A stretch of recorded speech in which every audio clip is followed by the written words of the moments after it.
All right, so if you've been scrolling through social media lately, you've probably noticed your feeds are getting, well, just plain weird, right? You see these bizarre images, these strange videos, and they just don't quite make sense. Today, we're going to dive into what exactly this phenomenon is, why it's blowing up, and maybe, just maybe, what it says about all of us. So, to get to the bottom of this, let's start with a guy named Theodore Cazals. He's a 20-year-old student from Paris, and honestly, he was just like the rest of us, mindlessly scrolling through Facebook. But then one image popped up that, well, it just pushed him right over the edge. And this was the picture. It was just deeply unsettling. You have two super gaunch, bearded children, yes, bearded children, standing in the pouring rain with a birthday cake. It's totally nonsensical, and you can just feel the creepy, telltale signs of AI all over it. But here's the kicker. It had nearly 1 million likes. For Theodore, that was it. That was the final straw. He went and started an account called Insane AI Slop just to expose and, frankly, poke a little fun at this tidal wave of content that was somehow fooling so many people. Okay, so what do you even call this stuff? This digital junk food, this endless river of low-quality, AI-generated content that's clogging up all our feeds? Well, the internet, in its infinite wisdom, has come up with the perfect name for it. AI slop. Just think of it like digital junk mail, the stuff that clogs your inbox. It's content that's just turned out super quickly, super cheaply, and it's all designed for one thing and one thing only: to snatch your attention, get you to click, and totally game the algorithm. And yeah, it does all this without adding any real value whatsoever. And this is where we really get into the DNA of slop. It's kind of a paradox when you think about it. See, the content is designed to look just real enough to make you pause your doom scrolling, but the second you look a little closer, it completely falls apart. It's shallow, it's repetitive, and a lot of the time, it's just flat out wrong. Oh, and if you need the perfect poster child for AI slop, look no further than Shrimp Jesus. I mean, come on. It's so weird, it's totally memorable, and it has absolutely zero meaning. It just perfectly captures that bizarre, what the heck am I looking at nature of this stuff, which of course is exactly why it works so well on platforms that are starving for engagement. So why? Why are our feeds suddenly filled with images of Jesus made of shrimp or kids with beards? What is the point of all this? Well, you've probably already guessed it. It pretty much always boils down to two things: money and attention.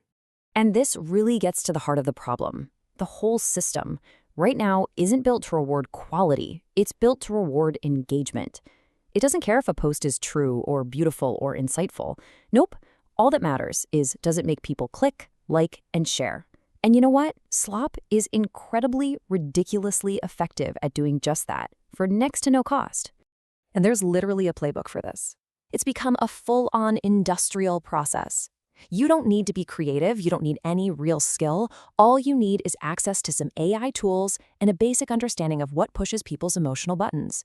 It's a dead simple, repeatable, and mostly automated formula for turning your eyeballs into their cash. And look, make no mistake, this isn't just about a few weird Facebook pages anymore. Slop is seeping into pretty much every corner of our digital lives now, from the news we read to the stuff we buy online. I mean, we're seeing it used to farm for political engagement, to sell you soda, and even to create completely fake real-world events. Remember that disastrous Willie's chocolate experience in Glasgow? That is the perfect example of what happens when the digital fantasy world cooked up by AI slop smacks right into a very, very disappointing reality. And the flood is just so massive that it's starting to challenge the integrity of places we used to take for granted.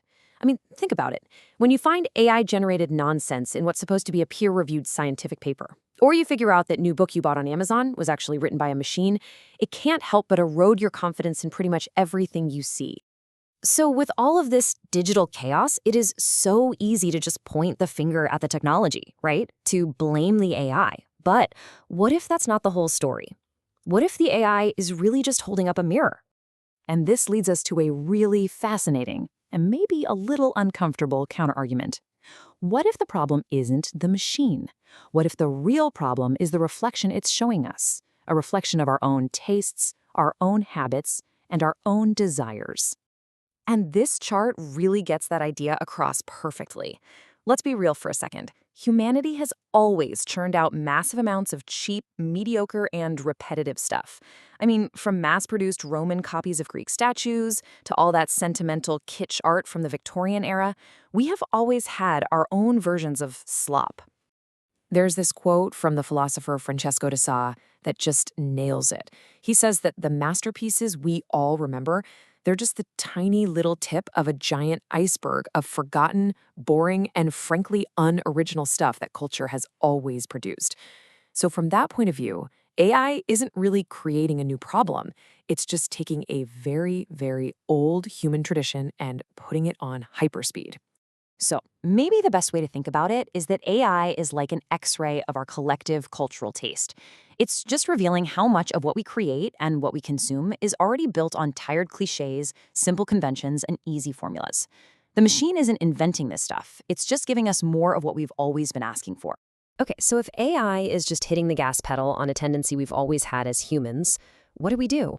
How are we supposed to navigate this supercharged new reality without just drowning in all the noise? So here's what it all comes down to. The main takeaway isn't to just be scared of the technology. We also have to start questioning the systems themselves.